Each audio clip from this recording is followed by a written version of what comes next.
Hi everyone, good morning. It's Margaret Manning here. Welcome to 60 and Me. Welcome to a new day. Hope you're doing great. Hope you're having a good morning or afternoon wherever you are in this world. And I just hope that you're doing good.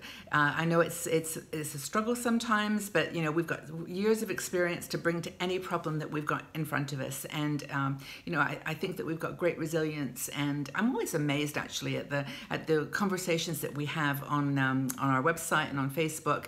And you know just the creativity and the resilience that comes out of our conversations, just the way that people are dealing with situations that are difficult. But anyway, I know it's not easy for everyone. I know that there's loneliness out there. I know that some people are feeling a little bit depressed, but you know, we've also got a lot of positive things going for us. So I think being healthy and strong though is our #1 goal. Now, my tea this morning, I'm actually drinking one of my favorites, my ginger and lemon. It's from Fortnum & Mason's, and it's a really, really nice tea. It's got turmeric, ginger, and lemon, all my favorite ingredients. So cheers everyone. Hope that you've got a cup of tea or coffee and just enjoying the morning or afternoon. But anyway, I wanted to talk to you about well-being because I do think that it's at the heart of everything that we bring to our 60s. If you've got visions of starting a new business or traveling or playing with your grandkids or getting out there into the world and dancing, swimming, exercising, you need to be healthy and in good shape. It really is. I mean, I think there's priorities like financial security, of course, and you know, having some health or well-being is #1. So we have an article written by one of our bloggers, Stephanie Raffelock, on 10 steps to improve your life through something that is absolutely free, and that is breathing. Now, do you find yourself in the day sometimes actually holding your breath? They've actually done studies on this actually, and they found that people who are working on computers and doing email actually hold their breath while they're working.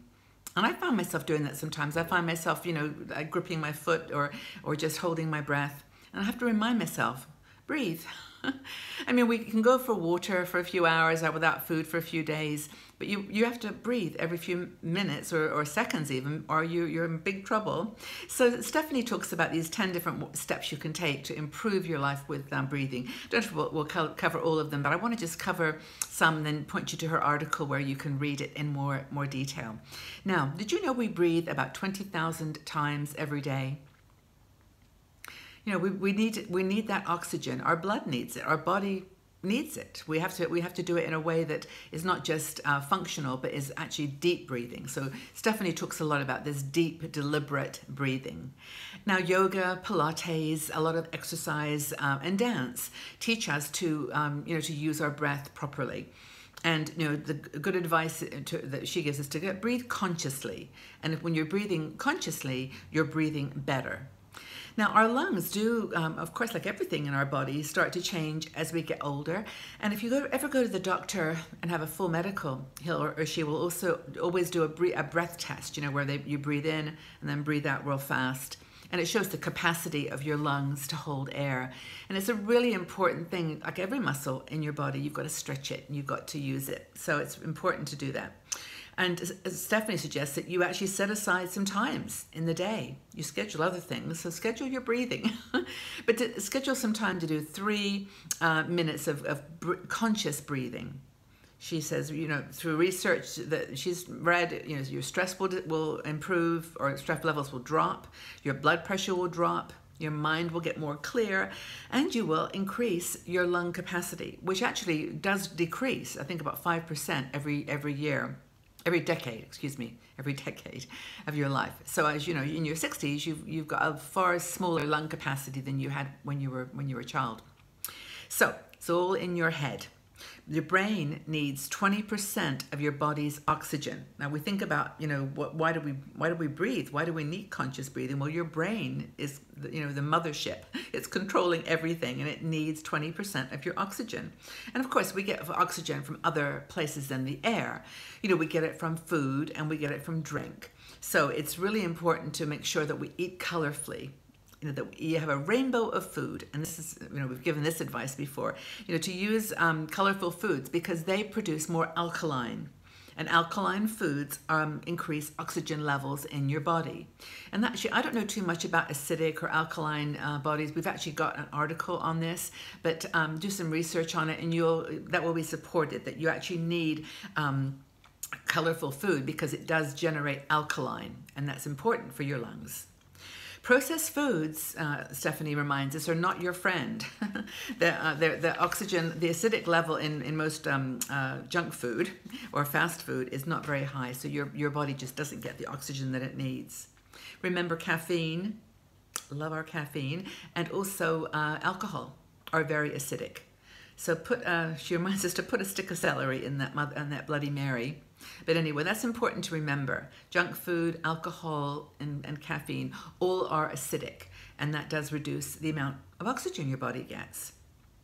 It's important to monitor your stress. That's another thing she mentions. You know, that stress really depletes your oxygen, and if you're working really hard or you're worrying a lot, and depressed about something or another, that really does reduce the oxygen getting through your blood system. So deep breathing, it really helps. Now, you can obviously just do shallow breathing. Of course, you need that to live, but just taking the time to breathe deeply, stopping, breathing in, holding it a bit, and breathing out. We'll talk about that in a second. Oxygen is really important and generated when you exercise. So super important there. You know, make sure that you get your exercise, your cardio, if you can do some weights, lift up those cans of soup if you don't have any weights, but get out there, do some walking and move your arms, maybe Nordic pole walking. A lot of people found that really useful because it gets your arms moving while you're walking. Here in Switzerland, I see it all the time. It's really cool. Older people, I mean, in fact, 80 or 90-year-olds walking with their Nordic poles. Very, very common. But it does get the whole body moving. Actually, I did an interview. I just random thought. I did an interview with a doctor named Dr. Ratey, John Ratey, and he said that the #1 profession for longevity is, drum roll, conductor.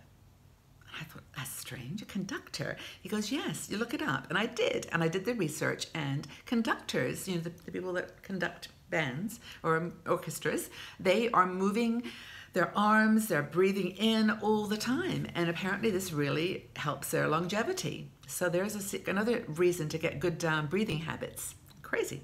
But anyway, exercise is super important. Now, deliberate breathing. This is actually, the FDA apparently has just approved deep breathing for lowering stress and reducing blood pressure. So it's not just something we've made up. It's actually been researched and is a real asset to your health. Now, you can do these breathing exercises anytime, anywhere, on the road. Well, not on the road, but when you're traveling, in your home or out in the park, anywhere. And basically, there's a couple of exercises that Stephanie suggests for you. I won't go through them all, but check her article and you can read in more detail. But the first one I think is the most basic and easiest to remember, and it's just right where we are right now. If you're sitting, so get comfortable. All right, so you're sitting in a chair or at your desk. Take a deep breath through your nose. This is a belly breath where you breathe in through your nose and you can even put your hand on your abdomen. You can feel your abdomen expanding.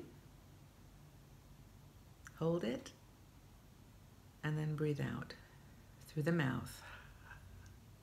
And I won't do it because it will hit the microphone, but breathe out with a ha and really get the air out. So breathe in